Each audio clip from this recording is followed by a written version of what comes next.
This is Hannibal here from thehannibaltv.com, and today I have a man that's a legendary wrestler in Puerto Rico, Mexico, from IWA Puerto Rico, CMLL, AAA, Lucha Underground, TNA. He's done it all. He's even was part of Almost, SMB almost, Fury. almost done it all. Almost, not yet, because I'm not retired, but No, and almost. Ricky Banderas, aka Mil Mortes, and he is going to come to Canada eventually, hopefully before the end of the year for Great North Wrestling. First God, yes. So how So have you been? You just did a tribute show recently. yeah, no, well, that was for Castillo. Castillo was a tribute show on Saturday. He was the one who teach me a lot, and it was good for him because it was 40 years in the business. Huracan Castillo, he was one of my friends and mentor in wrestling. And he was one of Los Boricuas in WWE Yes, for people that don't. yes, yes. He's all the time. Um, always be there. Was in Puerto Rico, and he was one of the guys who gave me a lot of advice for the business. But I just appreciate him like a friend and like a mentor. So did you actually grow up in Puerto Rico? Yes, yes. I was born in New York and raised in Puerto Rico. When did you start becoming a wrestling fan? Believe me, when I was 5 years old, when I looking Carlos Colon and see him wrestling, wrestle all the guys from the state like Stan Hansen, King Tonga, um, Bruce Brody. Oh, it was a lot. It was a lot of people from the 80s. Where did you have a favorite, or was it Carlos that was your favorite? Billy, it was everybody favorite. Well, for me, it was not a favorite. I just like wrestling. I just like wrestling, and everyone has his special thing. You know, like King Tonga, he has his style. Bruce Brody, he has his style too. Um, Carlos Colon, he has his own style. There was in that time was some of character believable. Not now it's like a very different for those days from the 80s. Yeah, what was it like being in the crowd in the 80s? Because you always hear the stories that the fans were wild in Puerto Rico in those days. But the thing is, believe it or not, I will never be. I went to a show until I was more older. I just went to one show of wrestling. All the time, I just see uh, wrestling in the TV. I never been in one show of wrestling just one time. Believe it or not, How did you end up getting into professional wrestling? because I was uh, I was working in Hard Rock Cafe, and I just want to be a wrestler. No, regular wrestle. I just started to practice in Puerto Rico, in Vega Baja, and the the the place where I was practicing, it was a small place, and always like wrestling. I was when I was a little boy, when I was 8, 9, 10 years old. I was always playing wrestling in the school. Always, always, always, always, always. And soon I just get older. I was in the university. I just tried to practice, like for hobby. Just started for hobby. And uh, one time they have a show like wrestling in that time in the 90s was true or not, it's a fake or show. or wrestling is Yeah, Factor Fiction. I remember that on NBC in or the something. 90s. Was it in the 90s? In the early 90s, and I was in that one of those shows in Puerto Rico, and it was a small part, like maybe 1 minute 30 seconds. I was practicing and talking about wrestling is true, for me, because throwing the floor, hitting the ropes, it's kind of in the beginning hurts. It's not fake, you know. And wrestlers die in the ring, and for me, wrestling is for me it's real. It's not. It's a show, but it's real. It's not. It's not a joke. It's not a game. And I was like 30 seconds, 1 minute, and and that show, and Victor Quiñones saw me. Victor Quiñones saw me, and he was the one. That promoter was in Japan, was in the States, and was in world, worldwide. And he was the one who come to the wrestling school, and he gave me his card, and from there it was history. Yeah, and for those that don't know, Victor Quiones, he was part owner of WWC Puerto Rico, He IWA he Japan. was the first Puerto Rican owner of company Japan. The name of the company was Wing. He was the owner of that company. He lived he lived a lot. He lived like 10 years in Japan.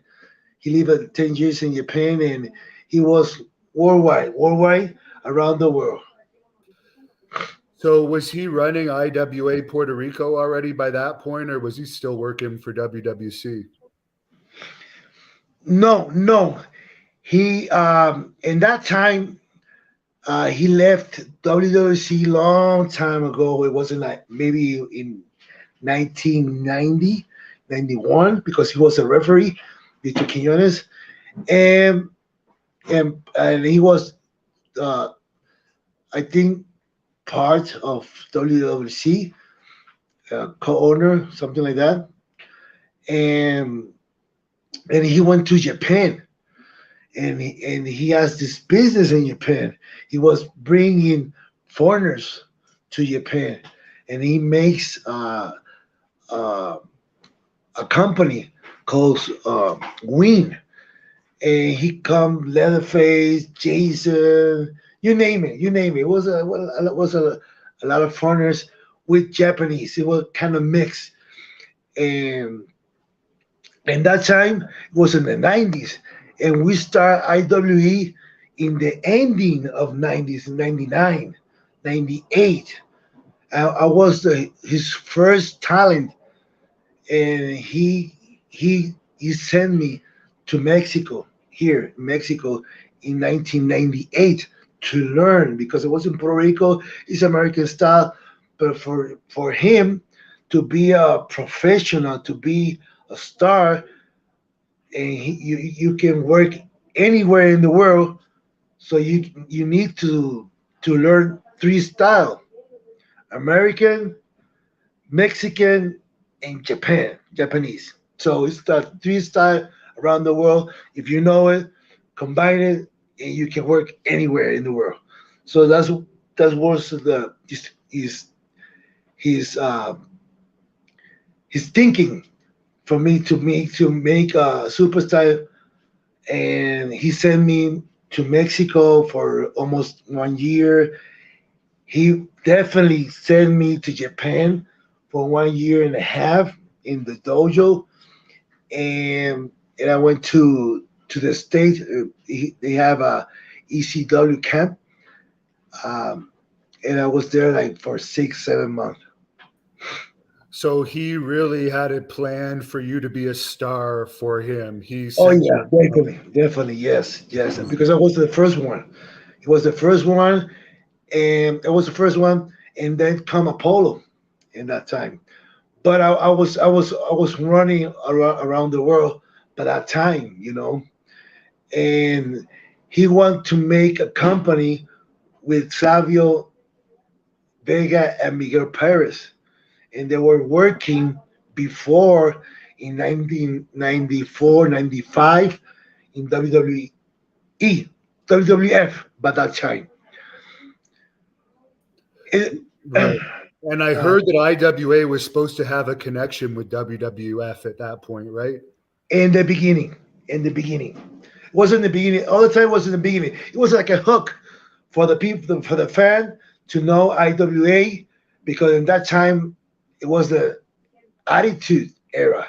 That was great, and that time in 2000, The Rock come to Puerto Rico with his belt, like heavyweight belt of WWF by that time, and it was a full arena. So it was full. It was a lot of talent of WWF for that time come to Puerto Rico, do a show, maybe one show, two show a year.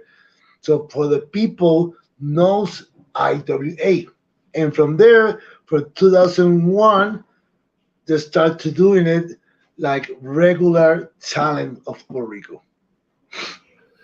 So, what was it like building up IWA? Because for people that don't know, WWC was the big company established, but IWA ended up getting much more popular than WWC for a while there. Because the secret was uh, WWC or Capital for that time in the 80s. They do um storylines, but in one moment they get stuck. It was the same every single years. So IWA comes with a different talent, new era, new storyline, and by that time, Dosh Martel was there, and then with Dosh Martel comes to refreshment the storyline of IWA with the same talent for the new talent. But like, it was like Apollo, um, it was Chain the Glamour Boy, um, Ray Gonzalez, and me. That was the four talent they have strong in IWA. You know that because you was there. And and from there, um, Touch My Tech comes to a new storyline. People get hooked up. Comes um, the Bushwhacker comes to book. Like, it was two bookers in that time. You know that it was two bookers in IWA, and helps a lot the storyline because it's wrestling, and the storyline is the main thing for the people comes to the arena. And from there was the number one in the Caribbean IWA. Now, Invader was also a booker for a while there with Bushwhacker, Luke, and Savio and Victor.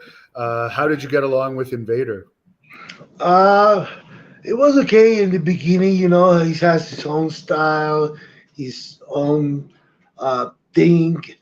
Uh, and I just respect him. I always respect him. Um, Remember, he's a veteran in the business, so I just come along and respect him, and that was it. Hearing and watching, and that's it. And Savio Vega, of course, was kind of the was very hands on in that company. You've known him many years. How's Oh your yeah, relationship with Savio been over the years?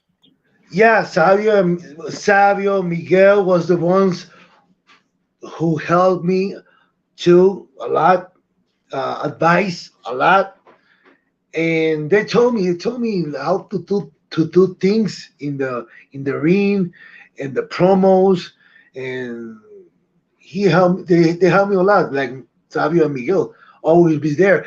They always doing it 24/7. You know that they was always there, always there, always there. They don't have no life, just IWA. That's very true. They were working very hard, and it was very Yeah. successful. There was 4 hours of TV a week, Yes. and very big crowds. And you were pretty much the top star. You were the top baby face, from my recollection. Maybe it was just during my time there, but Uh-huh. I know you're still thought of as a legend. What was it like, kind of carrying that company on your back as one of the top stars? Uh, I always love it. I love it. Really, it was um, responsible to do things in that company. I was working there too. Remember that? I was working in the office in that time to learn more of the business and carrying the company. Believe me, for me it was an honor. You know, helped me a lot. And I was doing things, crazy things. You know that crazy things to get the people involved in the storyline into the new era of this company, and always doing more than 100% for the fans. You feuded with Vampiro in Mexico, but I think your first feud with Vampiro Oh, was IWA, which you drew massive crowds for that, filling up arenas and stadiums. Any thoughts on working with him? I love Vampiro. Vampiro is my brother. It wasn't for him. I was not in Mexico for almost 17 years. He was the one who helped me to get out of IWA, because in one moment I need to get out to the IWA, because when you done it all in one company, you have to go to other places, and I was stuck in Puerto Rico, like national. I want to go to Mexico, to the States, to Japan, to make my career get better and bigger. And he was the one. He was the one who helped me to come to Mexico. And, and bro, I love Vampiro very much. He helped me, and into today I talk to him. You know, Do you have a favorite match that you had with Vampiro over the years? I know you guys were on some Triple Manias together. my first match was the match of the year when I was working with him in Puerto Rico. From there, we become friends and brothers. Is it true you were under contract to Victor Quiones, so that kind of prevented you from talking to WWE for a while? Yeah, that's true. Yeah, it was true. Of course, I was contract for 5 years. Did you ever have any feedback from WWE, because you would think, as a top Latino talent, that proved that you could get over, and you're a big guy and everything with a great gimmick, that they would have had some interest? For the people who don't know, I was doing tryout in 2000, 2002, 2006, 2009, 2010 to WWE. And finally, I just like, go ahead. Maybe this is not my future, or I don't know. Always something happens, but I was always trying to get to WWE. Always, always. That was my big dream, to get to WWE. But something happens come Lucha Underground. So when Lucha Underground comes, that's uh, that was my dream come true, being in the States. And now people know who is Ricky Banderas now, like Mil Muertes. You had one match against Slash Venom, who most fans One don't match, know. what was Well, a well, lot of. no, but the match I'm talking about was when Oh, he the went balcony. off the balcony and missed the table and almost died.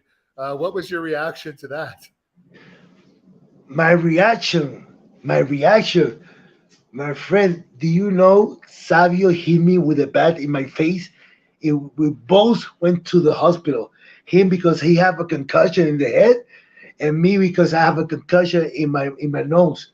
So I have 15 stitches when he I mean, maybe he was nervous, or I don't know what happened. I just throw slides to the balcony. When I hit when I saw him hitting the floor, I said, "Oh my God, this guy is dead," or what, something happens, or something, you know, um, goes wrong.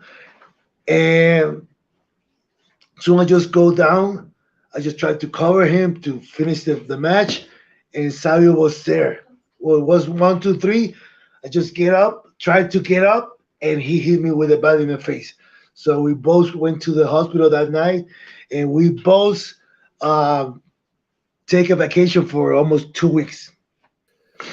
Yeah, I did forget about that, but I remember it now. He hit you like right in the Here, nose with here, that, yeah, full force in the face. And yeah, for the fans watching that haven't seen it, this Slash took like a 25-foot fall, missed the table, and hit the concrete. crazy, crazy. It was crazy. That was wild. That was wild in Puerto Rico for that time.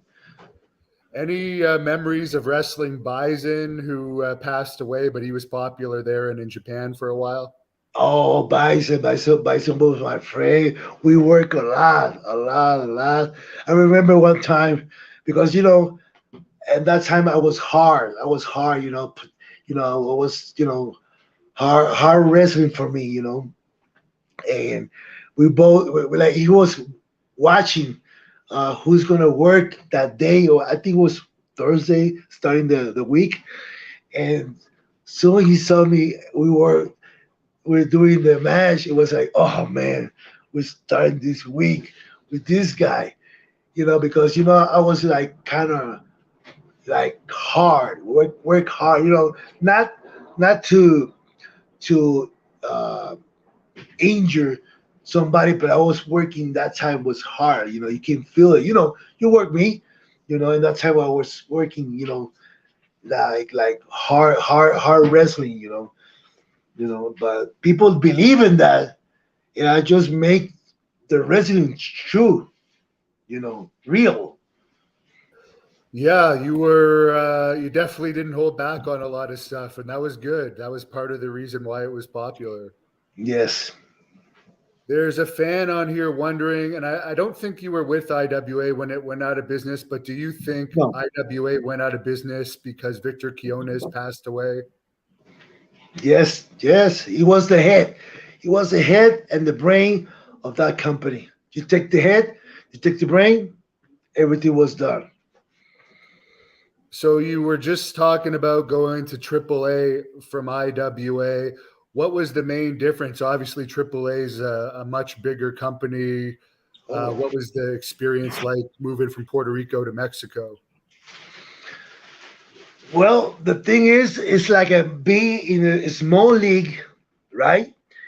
And doing uh, like a middle league, because the big leagues is in the States, like WWE at that time, and or at that time, yeah, WWE, because WCW was done, but WWE was the the biggest, the big league, and doing AAA is like a middle league, but it was big because they doing pay-per-views. You were working because in Puerto Rico, the more I just work in front, like 15,000 in Puerto Rico, but working in Mexico, I was working like for 50 or 60,000 plus the pay-per-view. It was a kind of different, And this is like kind of it's like this is like kind of WWE of Latino America. Now I know in Puerto Rico, the fans love the wrestlers outside of the ring. I mean, I felt it. They treated you like stars walking around. Was Mexico much different for you as a superstar?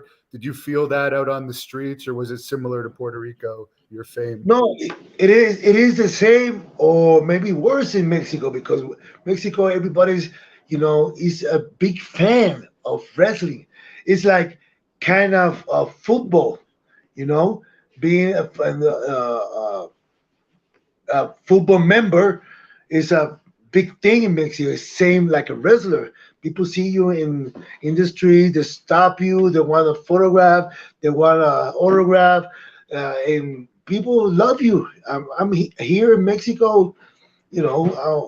One of the main guys take me a lot of years, but I want right now one of the main guys here in foreigner in Mexico. But people love here. How's the crime over there? Is it as bad as people say? It was like any country. It's like any country. It's not more here than any places. For me, is you because uh, always the bad things come first. And if you see it in the States, in Puerto Rico, Mexico, whatever, now in Russia, Ukraine, same thing, they're doing that. There is the same crime. It's not more worse here than there. It's the same. People live here, um, good places here, a lot of places, nice places in Mexico. People, they have to come here to see that. Vampiro was telling me that he was kidnapped once and had some close calls with people holding ransoms on him. Did you ever have anything like that? No, no, no, no. Thank God, no. But I don't think so. That was happening like that. But who knows? Maybe they make things to Yeah. get more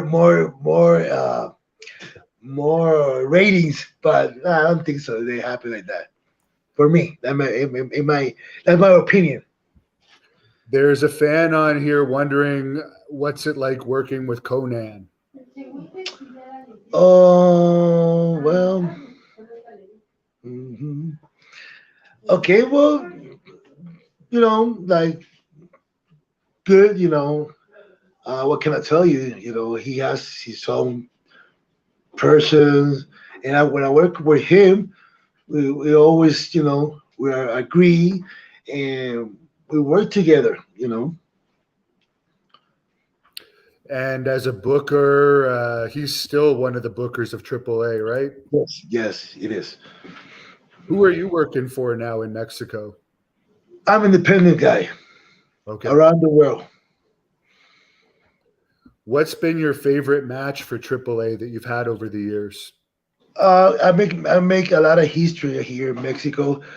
Triple manias in Triple Mania, the most doing Dr. Warner, Elia Park, Paraguayo, doing the Sting, doing Ray de Reyes, doing the World Cup.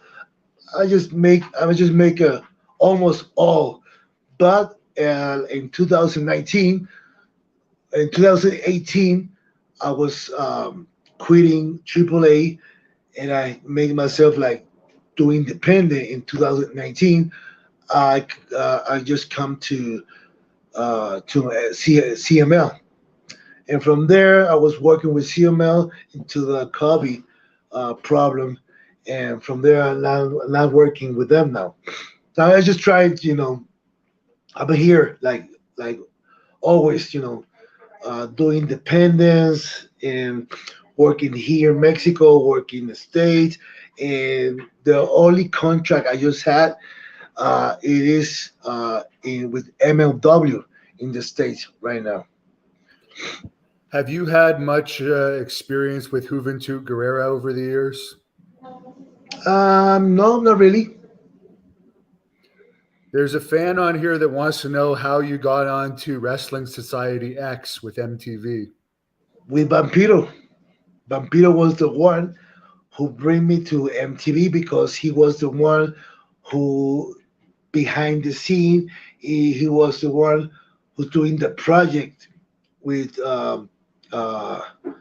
what his name? I just forgot the name of the guy who was doing the MTV project.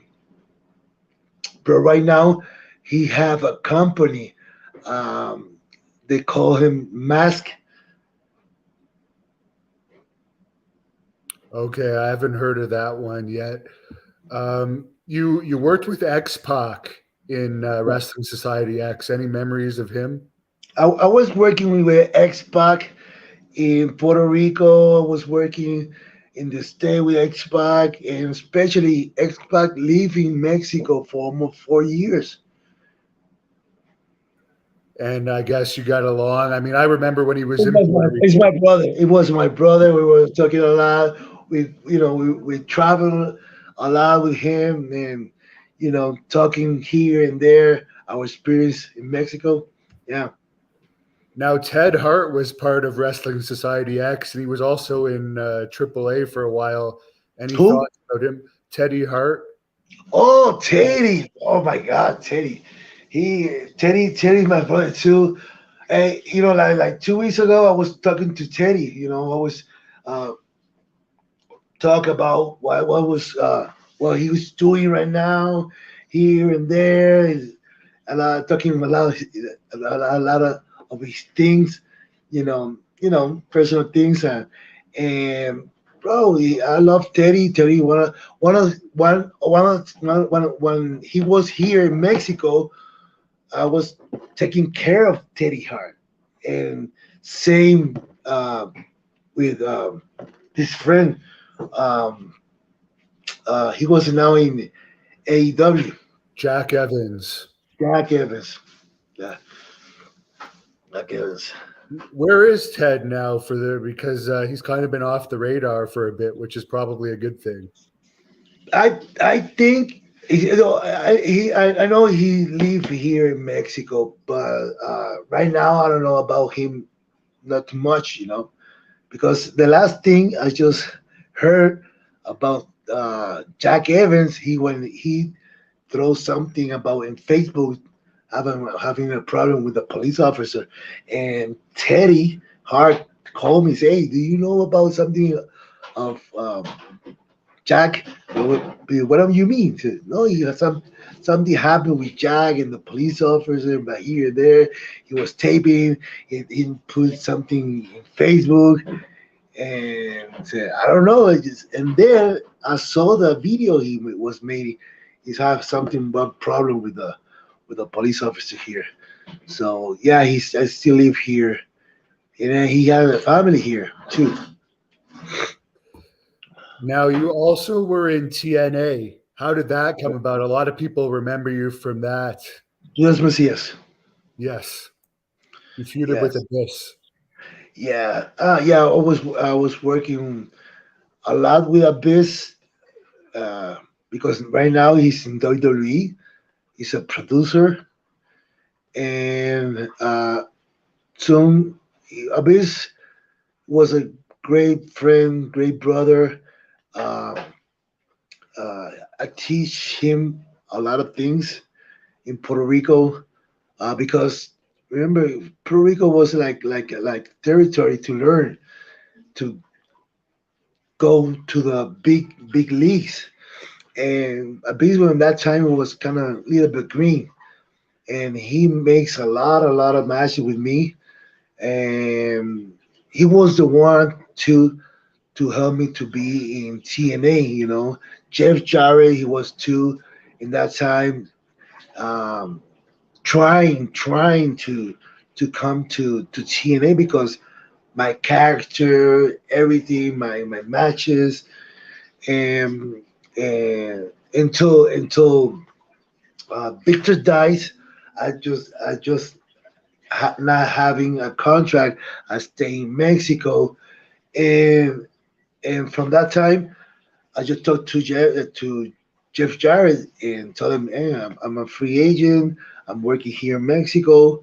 I would love to work in TNA, and that was the reason I went to TNA because base I was working with a base. I was working with Dutch Martel. Dutch Martel was there too in TNA, and also Jeff Jarrett was working in Puerto Rico, and he saw me a lot of time. Another guy you worked with in Puerto Rico that I forgot to ask you about was PCO, who's still going strong. Any memories of your matches with him? PCO. Yeah, Pierre. He was the pirate. Yeah. Oh, Pierre Lafitte. Yes, yes. No, no. He was. We worked a lot of matches too, and including we have a big match, until I just have a give him a chair shot. And I just break his head. He has stitches for 7 stitches, and man, that was like fucking big things in Puerto Rico. And we were doing the storyline of the blue thing in his hand. Yeah, for fans that don't know, he had like a clothesline thing that Yeah, it was the blue supposed to be thing. special powers, and you guys were changing it back and forth. Yeah, exactly. Doing the blue thing. So, Yeah. for your matches with Abyss, is there a lot of them were very brutal in TNA, barbed wire and monster Yes. ball and all this? Was there any in Mhm. particular that was the most brutal for you? I was the fucking massacred. Uh, that was the pay-per-view massacre. I think so. Barbed And wire massacre or something? Dog Wire Massacre. Yeah, that was in 2007. That's the first and the last one I just made because believe me, I was in my bed for 2 weeks doing that match with little cuts all of my body, in front, in the back.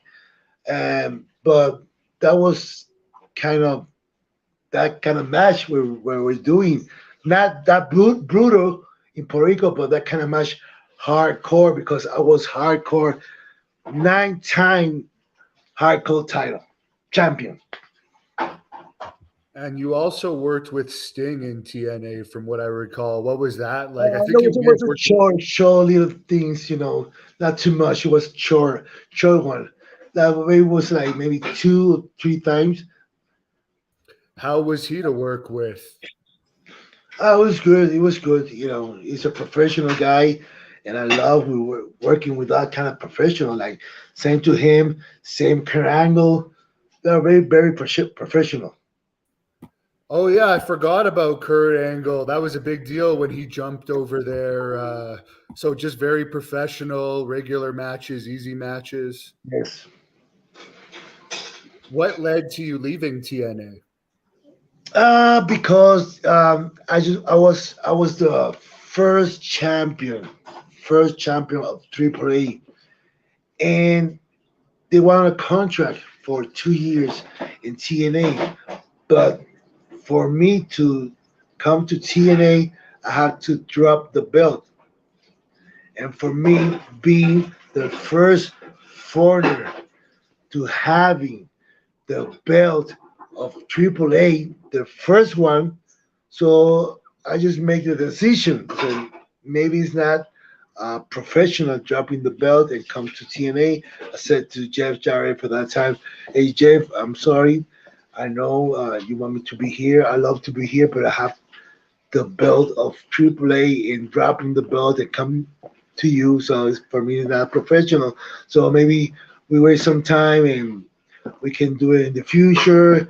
And this is for me uh, my decision. Say, oh, thank you, and I'm glad to you having that decision. That's professional. So that's why I just left TNA because I was my running TNA was like for 1 year, and they want me to sign me for 2 or 3 years in TNA. Yeah, and when you were in TNA, I think that may have been one of their best years for popularity, if not their best. I think Was, so. Yeah. yeah. Was Vince Russo around working yet at that point? No, No, not yet. Not yet. it was mainly Dutch and Jeff Jarrett on the creative. Gosh, Jeff, yeah, that's right. What do you think of Dutch as a creative mind? He's always thought of to be a Like genius. it's a 10. That guy's a brain. It's a 10. There's a fan on here that wants to know how was James Mitchell as a manager? Any stories about him?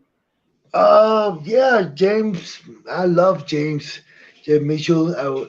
I never worked with him before, but when I came to TNA, I just know him, and we do the chemical. When you come with this person, and the first match we have together, like he was like my uh like promoter or something like.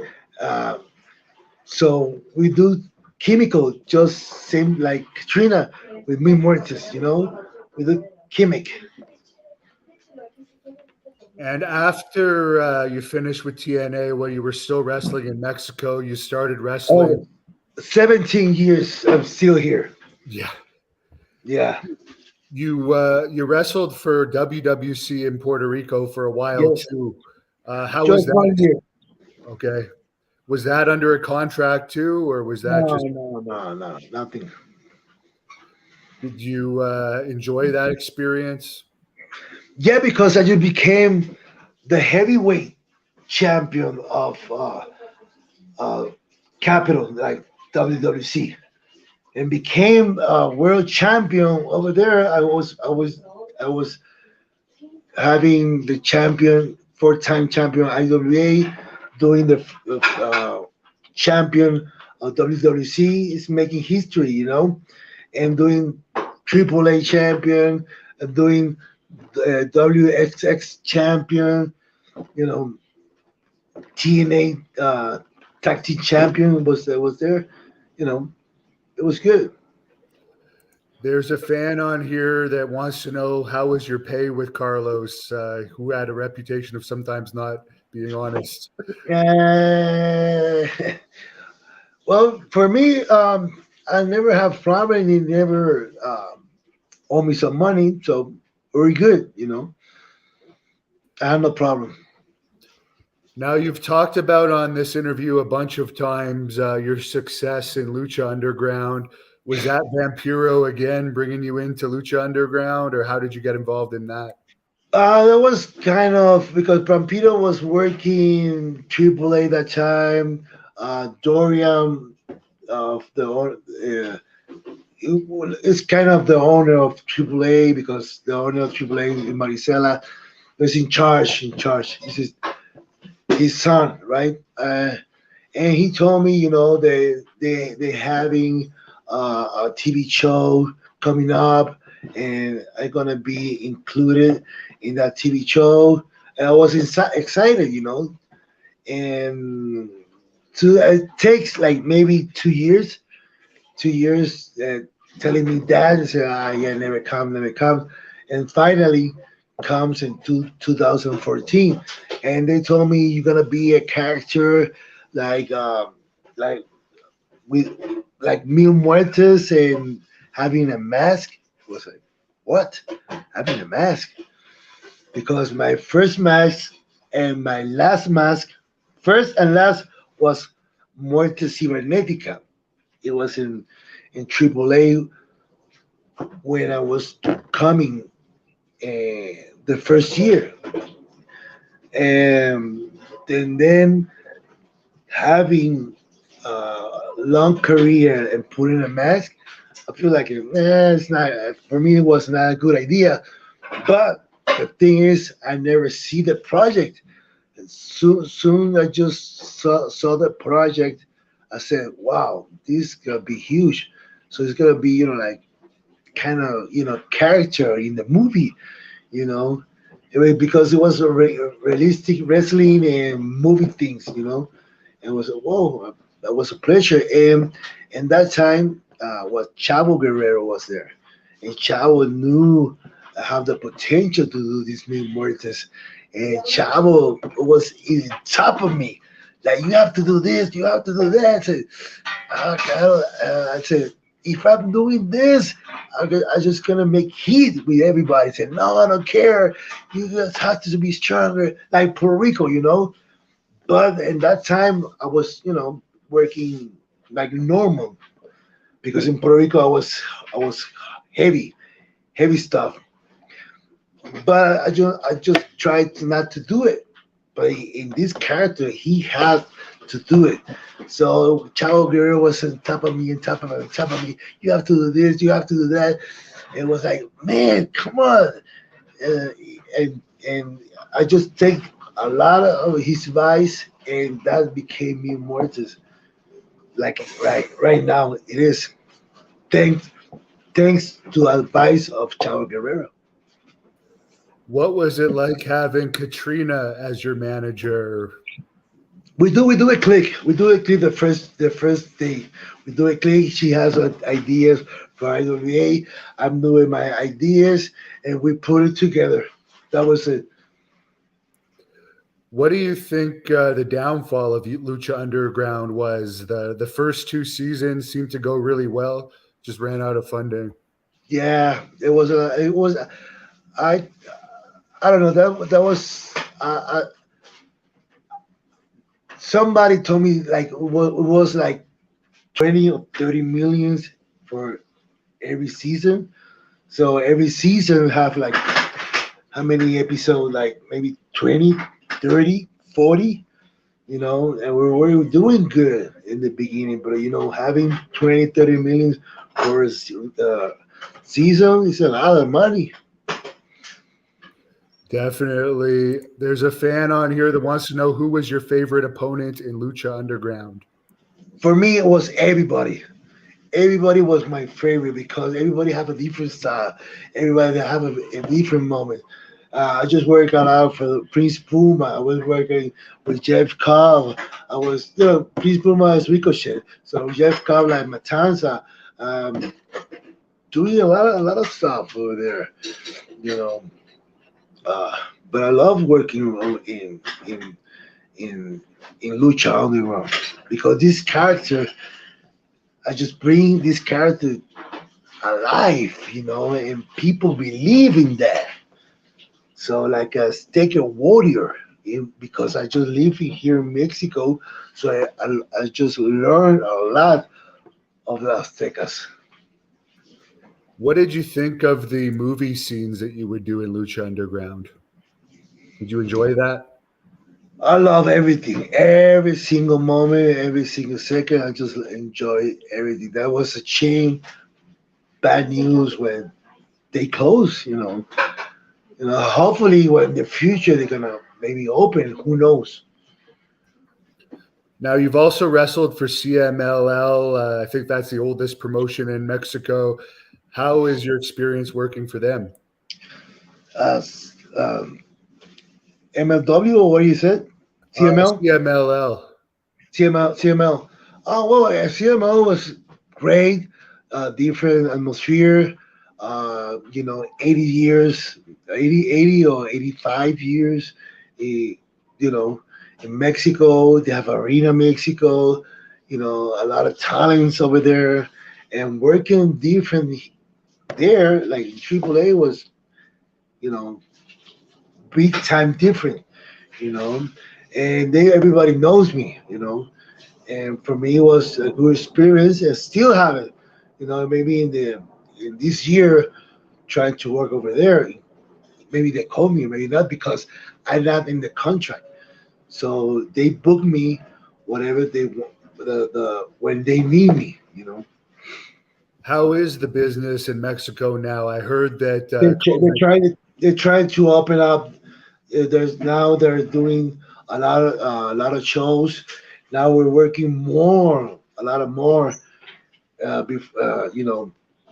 last year, because last year we were, doing shows like maybe one show in 3 months and 2 months, because the pandemic, doing hard here. But now this year they were opening a lot of territory. And MLW is where you work now. I believe you Yes. signed with them last year. How's your experience working with them been? Well, still we're working with them because I have a contract with them. It's good, different. Now that people can see me working in another different company, it's not a TV show like Lucha Underground. Nowadays, they see me now every single week in the States. And for me, it's good, because now the promoters, they know who's Mi Muertes and what Mi Muertes is doing now and still working, you know. And for all those promoters that don't know, I'm an independent guy. You can call me. You got my social media like Ricky Banderas, King Mil Muertes. You can find me there, like Instagram, King Mil Muertes. So you can, book me there. I will always join every single day, uh, booking contact. Yeah, you could tell us your social media, King Mil Mortez on Exactly. Instagram. Lu- King Mil Muerte, Twitter, Instagram, and Facebook. And Facebook, I have Ricky Banderas, and the back is like the King Mil Muertes background, and that's my real social media. Now, before we went on the air, you were telling me that you agreed with me that SWE Fury had so much potential and it was going Oh, really well. what's happening there? What Then happened? it, You then tell it, me. You tell me what happened. uh, I don't know exactly what happened, but like, how was your experience overall there? Because you were doing well there. You were getting Yeah, a push, and yeah, I think we would have eventually wrestled each other there, but it didn't end up happening. exactly. Yeah. Uh, for me, I was doing good. I was doing every single show every month, one time a month, one show a month, and then I don't know what happened. Things changed, and the last thing I just saw, they told me was uh, SWE is done. I said, what do you mean done? Yeah, yeah, it's done. No more TV, no more company. So, wow, because people was watching SWE, and for me, it was one of good companies, independent in the states, especially in Texas, because they run Texas. Did you have much interaction with Lacey Von Erich, who bought the Uh, company right at the end before it closed? no, no, no, I don't have it. I did, and she was fun to hang out with. Oh, Uh, really? Cool. Sunview wants to know if you have any memories of wrestling Super Crazy in ECW. Oh yeah, before I was working before ECW, I was working with Super Crazy in Puerto Rico, and he was staying for 1 year in Puerto Rico, and he go back to Mexico. But in 1 year in Puerto Rico, it was in the beginning. It was in 2000. In 2000, 2001 was his run in Puerto Rico, and we were doing a couple of matches, in the beginning, and always doing good. And we do two matches, like 2 or 3 matches in ECW.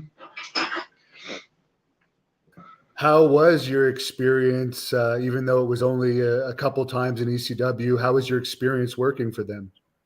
Good, because it was in Philadelphia.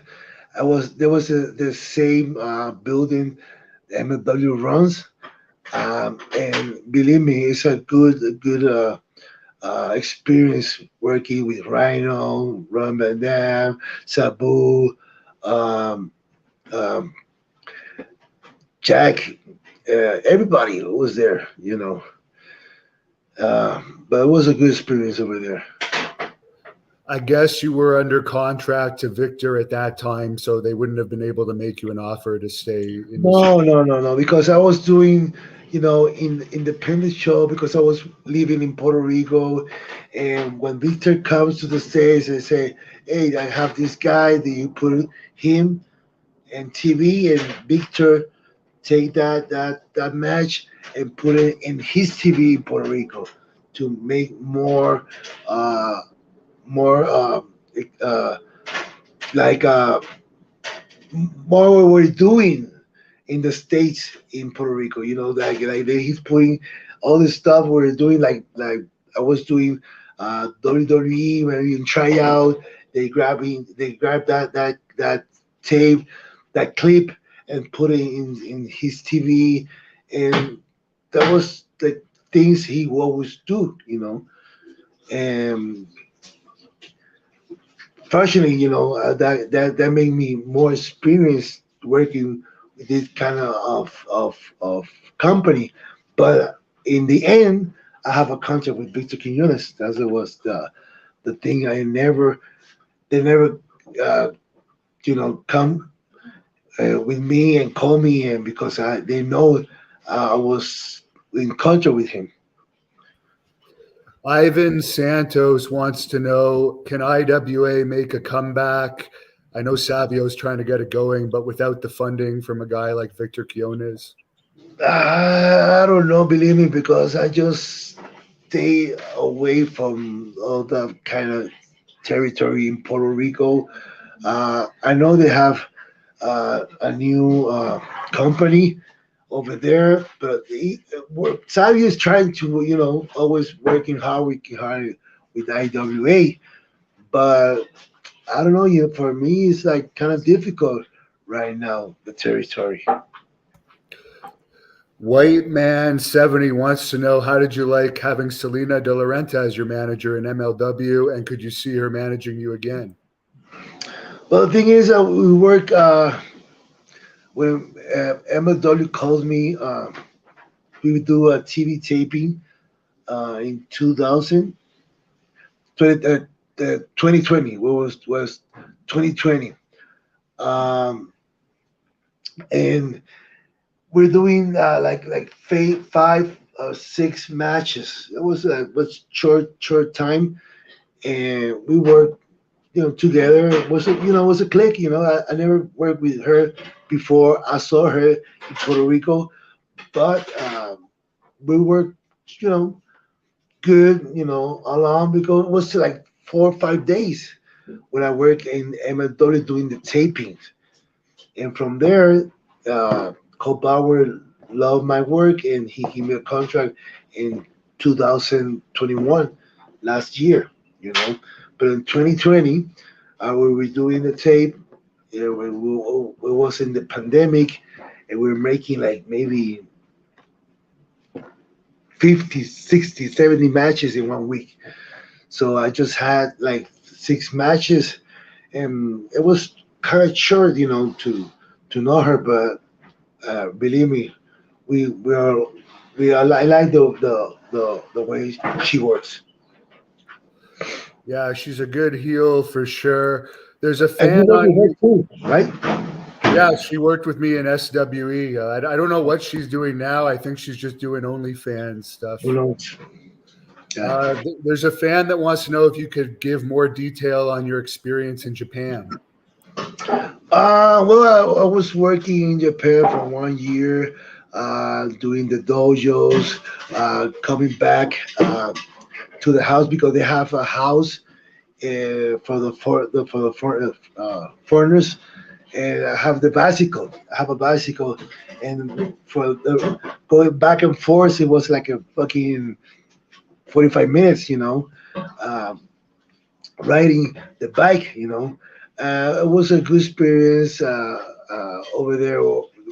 The Japanese were working uh, Monday to Monday. They don't have no day off.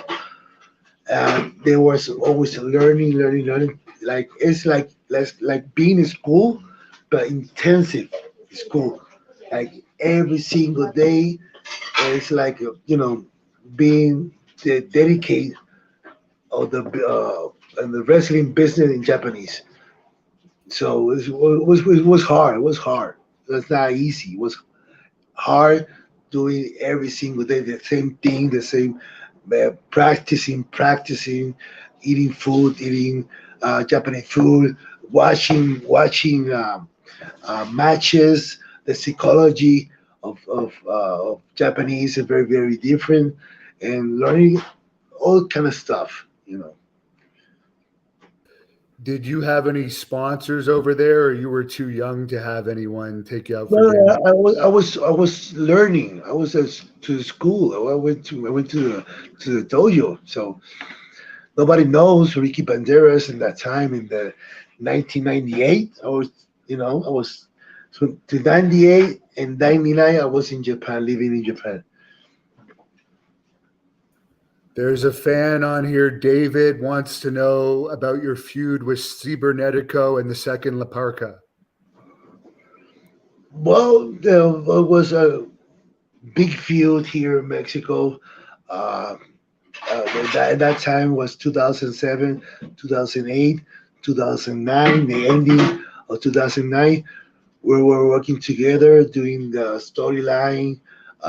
Like I just take his sexta to put me sexta and Messias. He was doing a group like the Hell Brothers, and we're fighting, kind of war for 3 years in a row. That was a good era in Mexico. That was change. That was changing the era of wrestling in that time. Did you ever see any like backstage fights in Mexico or anything like that? You always hear that it can be pretty rough there. Like what? Sorry about. Like, did you ever see any wrestlers fighting each other backstage in Mexico? Uh, always happen. That's a part of the culture, so it will always happen. You know, not Eric, all the time, not all the time, but I saw. Well, one of that was me too. So oh like, yeah, what was yours? yeah, that was here and there. We're fighting outside, not in the arena, but we're doing a fight in it was in Cancun. Yeah. Who was that with? I don't want to talk about that. Yeah. I do remember one day in IWA, you and Savio almost got into it, but I know you guys are friends. I forget what it was about, but it was at like a house show. You guys were But arguing very intensely. What's yeah, you know how I'm a good guy, but you yeah? pissed me off. I agree. I remember that the Pirates came up to me and said, "You might want to like keep an eye. We may have to step in here." But you guys ended up nothing happened out of it. It was just like an argument. Um, Eric wants to know, what do you think about the MLW cross promotion with Lucha Underground? For me, it's very good because this is like a second opportunity to do the storyline. Having to the people who love Lucha Underground, they change like a Azteca Underground, and they're trying to revive that moment of Lucha Underground, not with the same talent, but trying to the talent they have without the contract, right? Like me, like Dario Cueto, uh, maybe Katrina, um, Jeff Koff, here and there, because right now everybody's have a contract in this moment, but they're trying to revive the Lucha Underground and put it another level, to like doing a stick underground, kind of. You were PCW Ultra Champion for a while. That was a very successful league based out of LA. How was that experience? That was good. It was good. I love Joseph. He's the cheek. He was the one who called me, and he always treated me good. And he was the booker there, so he's trying to open again because it was closed for the pandemic. But he's trying to open PCW, and that crowd is very awesome. Believe me. Yeah, it's like it's as close to ECW as I think Yes. you can Yeah. come in 2020s. Yes. Yes, it is. Greg wants to know who would you like to work with in America that you haven't yet? I don't believe me. I don't know. I'm not that kind of guy who's I have to work with. I have 25 years in the business, so who's the one who want to work with me? That's the question. Like me working with have a dream match. Who knows? I'm here, but right now, anybody for me is good. Who is more is a veteran. But uh, everybody knows me. Gabe wants to know what do you think about Damian Priest's success as he's also from Puerto Rico?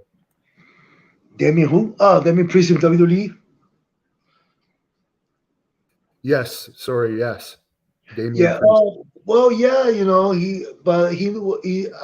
I think he's not from Puerto Rico for real. Like he lived there. His fathers live in Puerto Rico. He was born in the States, and he lived in the States, but he's kind of Puerto Rican. Yeah, like Carlitos Colon. Carlitos Colon was there. This brother, his cousin, that was there too. So, it's like a good opportunity. He can do the best right now there. Walter Johnson wants to know did you ever meet Paul Heyman? Yeah, in ECW. I guess it was just a brief meeting, or did you have any discussions with him? No, no, no. It's short. Hi, how are you? That was it. Castelar Garcia wants to know if you could talk about Shane the Glamour Boy. How would you describe him? For me, Shane was wow. Shane, the Glamour Boy, one of the uh, best worker, uh, best baby face in Puerto Rico. He was awesome. Uh, Believe me, like him is not gonna be a second one. And that was a shame because uh, he was telling me, well, because we worked together in TNA, he was a referee. I said, Shane, what are you doing here? Like you getting tired? And say, hey man, I'm so tired. You know, uh, I was doing this for long years, and now I just stay calm. I don't want to. No, I don't want to take no bumps. You know how Shane, you know, because him and John Morley was tag team champions. In Puerto Rico, and John Morley, Val Venus go to WWE, and he stayed in Puerto Rico. And from there he take a long running in Puerto Rico. And now he was in the state. And when I was in 2007, I saw Shane, and he was doing good, working in Florida. And but he was like a kind of separate from the business, from working, and he have a work, regular job. So I don't know about Shane until almost 2 or 3 years ago because we were working in Puerto Rico, but he was doing good. There's a fan that wants to know how did you like wrestling RVD?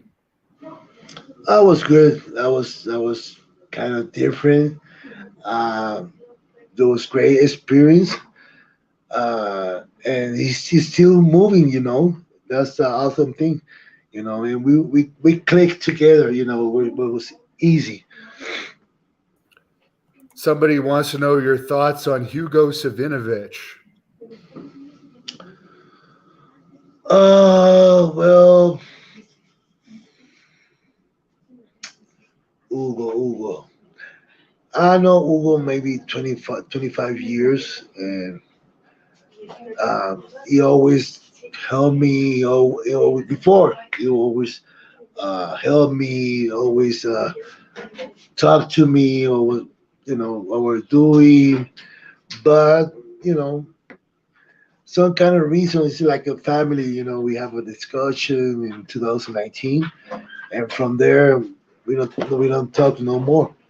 It wasn't for me, just for him because he get the thing. Maybe yeah, I just have a decision to make. I just made it, and you know he accepted. And I think if you're my friend, just you're my friend. You have to separate the business of wrestling and being my friend. You cannot mix it together because it's not good.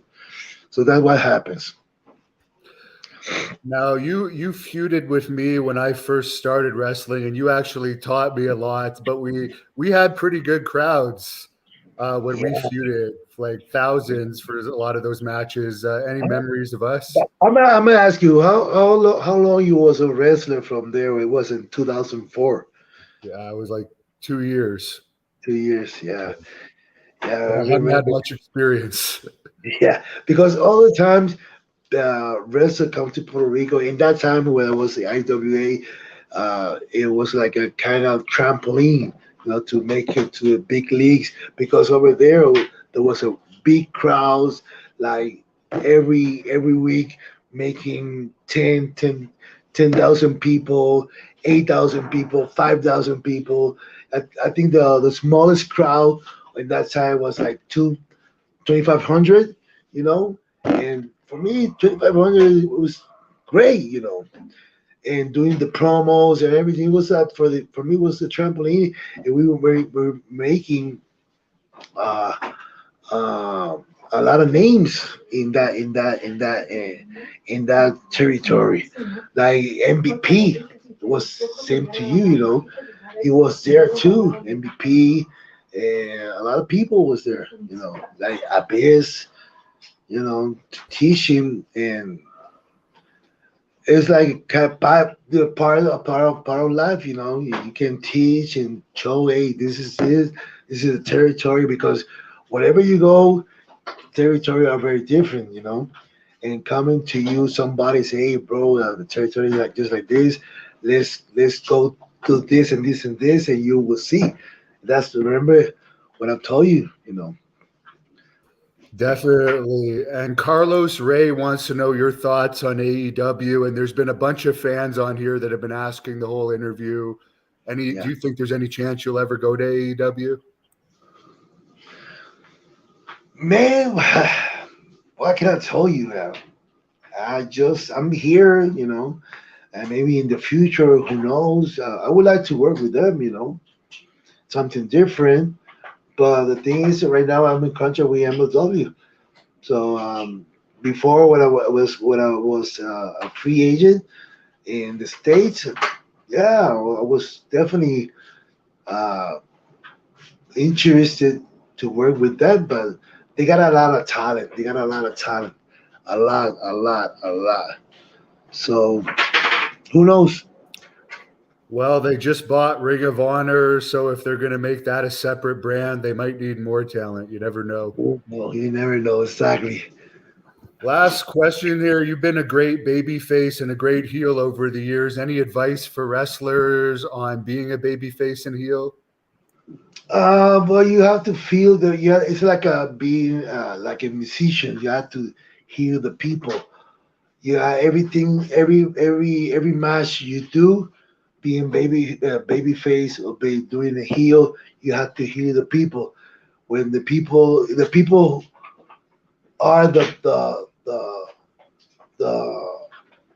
reason who's gonna tell you what's good, is good, what's going to be good, or what's going to be bad. So you have to hear the people. That's the kind of advice I can give it to you. The experience, work hard, see some matches, see another matches. People that you like, and and if you need advice, go to the veteran and tell him now, what can I do? Can you see my work? Give me advice. That's the kind of advice I can give it to you. The people of the new era. Very good advice. And is there anything you would like to plug before we finish up here? So, bro, so I can tell. Thank you for all the fans. Uh, next step is gonna be March 31st and April 1st. MLW, Dallas, Texas, and I think I'm gonna be in the Wrestling Con too. So I'm gonna expect everybody be there. I have my social media, King Me Muertes, and my Facebook is King Me Muertes and Ricky Banderas. Great, and I hope that things open up more in Canada here, and we can get you Please, wrestling up here for Great please, North to Wrestling. go to Canada. I want to. We got to cross that off the list, but I'll let you close this off now with whatever you want to say to the fans to shut this down. So thank you very much for the support. Uh, See you in Texas, 31st and for the 1st April. So thank you very much for all the support and see you soon. Thank you for watching The Hannibal TV. Please help me out and like this video, then click the subscribe and get notifications buttons so you don't miss any of my latest shoot interviews, match videos, or news updates. Follow us on Facebook at The Hannibal TV for more live streams and videos. And while you're